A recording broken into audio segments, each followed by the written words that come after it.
Okay, hello guys. For this video, we're gonna review itong Oppo A12 na binili ko sa Mega Mall. So, yeah. So, magkano ba ito? 4,990. Parang may promo yata sila. So, tingnan natin kung anong nasa loob. Yan, tingnan lang natin. So, ano ba yung dapat na nasa loob nito? So, if we're gonna check, meron siyang ganito. Protective case na built-in.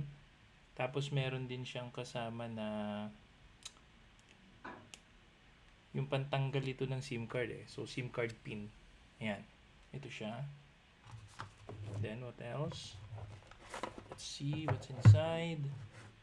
Okay, so ito na yung charger natin. At ito yung kanyang wire. Okay, that's good. And then ano pa ba yun nandito? Ayan. Ito of course yung quick guide niya. Diyan naman nakasulat kung ano yung mga pwede nating gawin dito. Or ano ba yung features nito. Okay, tingnan natin. By the way, ito palang Oppo na to. Available colors niya black and blue. So tingin nyo, maganda naman siya. Mukhang ganda. This one is color blue, yung binili ko. And then, pag titingnan nyo siya, ito yung view niya. And then, ito yung kanyang speaker. Ito yung saksakan ng charger niya. So, 3.5mm jack para sa earphone. What else? Yan, kung gagamitan natin ito, tingnan natin. So, ito yung kanyang volume, high and low. Tapos, ito yung kanyang on, off.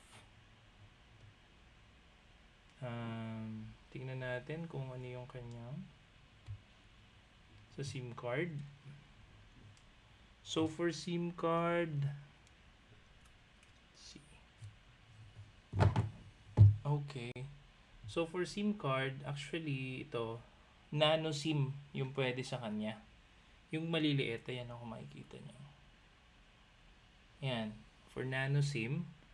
And then, ito pala, may promo kasi yung binigay sa akin. So, may libre siya na 32GB na external. Pero yung built-in lang talaga nito is 32GB lang. So, ngayon, parang nadagdagan pa ako ng another 32. So, yan.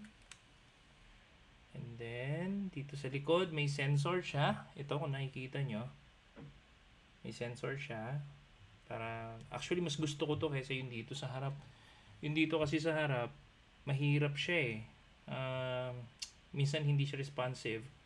Itong sa likod, kahit ito pwede. So, pwede mo i-ganon. Pwede siya pag hawak mo yung phone, nakaganyan, and then ginanon mo, dali lang. And then meron siyang flash. Ayan, yan yung maliit na yan. Flash. And then may dalawang camera. Itong dalawang camera nito, isa dito yung 13 megapixel, yung isa naman is 2 megapixel. Para daw kapag nagzo-zoom in ka, nabablur yung likod, yun yung 2 megapixel na gumagana. Pero yung normal na shot mo, kapag ito yung ginamit mo sa likod is 13 megapixel. And then itong harap is 5 megapixel ito. Okay. Sige, tingnan natin kung ano yung nasa loob nito. I-open natin siya. Okay. So, tingnan natin kung anong nasa loob ng phone na to. Okay, kung makikita nyo, maganda yung itsura nung cellphone, no? Ganda siya. Ganda yung UI niya. And then may calendar. Okay. And then for ganun pala siya gamitin. And then for the settings, ayan. So pwede ka palang gumawa ng Oppo ID. Dual SIM din siya, kung makikita nyo dito. So pwede pala siya dahil nga pwedeng dalawang SIM card. And then Wi-Fi, and then Bluetooth. What are other ito? Ayan, for personal hotspot, pwede rin. USB, Bluetooth, screencast. So, I think itong screencast is, yeah, pwede oh. Pwede mo siyang gamitin para i-project mo siya sa Android TV. I think, or sa TV or sa ibang monitor. Pwede rin pala siya. And then may VPN din. USB teeth ring. And then, what else? Of course, yung Wi-Fi, Bluetooth, notifications and bar. Okay, so makikita mo yung battery percentage mo for notifications. Display and brightness. Meron siyang mga screen color temperature. Pwedeng cool. Let's try itong cool. Ayan, nag-iba yung color niya. Default. And then warm. Ganun pa na. So, default lang natin. And then auto rotate. I think pag umiikot siya, yeah. Okay, auto screen off by 30 seconds. And then you could adjust your font. Ito. So, allow ko lang. Agree. Ayan, so pwede kang mamili ng font, ano. May theme store pala sila. And then, of course, yung font size, pwede din. Small, medium, large. Ayan, extra large kung mahina yung mata mo. So, let's put it lang sa default. And then, display size. Okay. Full screen display. Night shield. Ayan, home screen. So, ganito pwede siya. Yung home screen layout, pwede mong i-adjust siya. Kung marami or maunti, pwede. Ito yung makikita mo yung mga icons mo. And then, you could set theme wallpaper as well. Okay. And then, of course, sound. And then, fingerprint and face. So, pwede siya kung anong gusto mong gamitin. Like, pwede pala siyang fingerprint, pwede siya na face. So, kailangan mo lang i-enroll or mag-nominate ka ng password para at least magamit mo para hindi na open ng kung sino-sino yung phone. How about ito? Ano ba to? So usually kapag driving, smart assistant. So, siguro baka may voice command to, ano? Hindi ko na-explore masyado. And then, convenience tools. Okay. And then, for the security, permissions, find my device. So, pwede. And then, emergency SOS. And, yeah, so, app lock, private safe. Ano ba tong private safe na to? Okay, so it's more of somewhat application locking.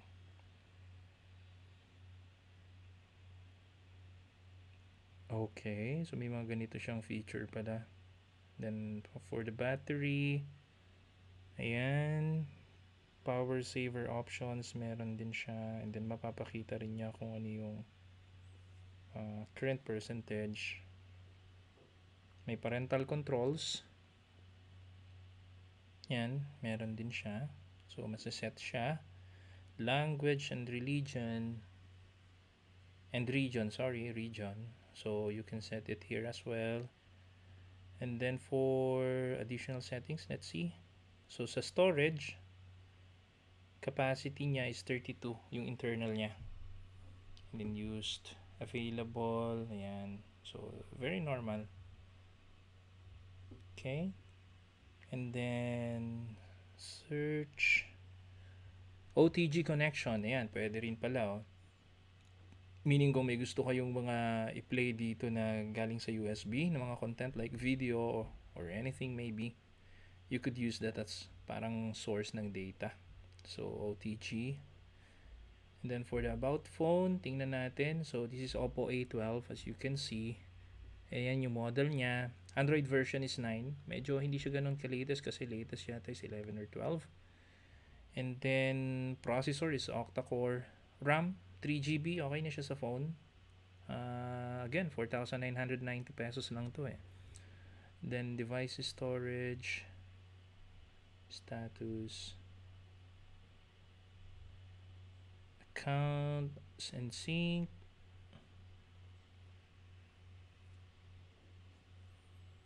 And then Google. Okay, pwede rin pala siyang app. Yung split screen. Yung pwede nag-split screen kasi maganda to eh. Kapag ginagamit mo siya, yung pwede kang maka-split. So parang, ano ba yan? Ganyan. Ayan. So halimbawa, may ginagawa ka dito sa taas or may isa kang app dyan, gumagana yan. Tapos may app ka pa dito sa bandang baba.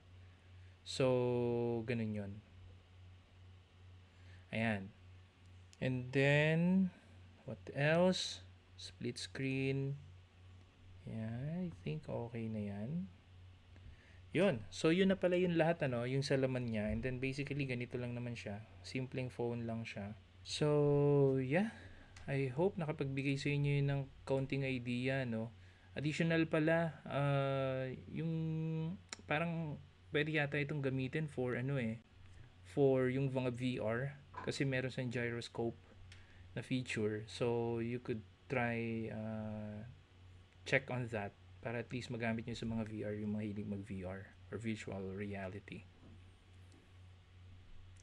I hope nakakuha kayo dito ng idea kahit pa paano, at least before kayo bumili ng Oppo A12, at least alam nyo kung ano yung expect nyo.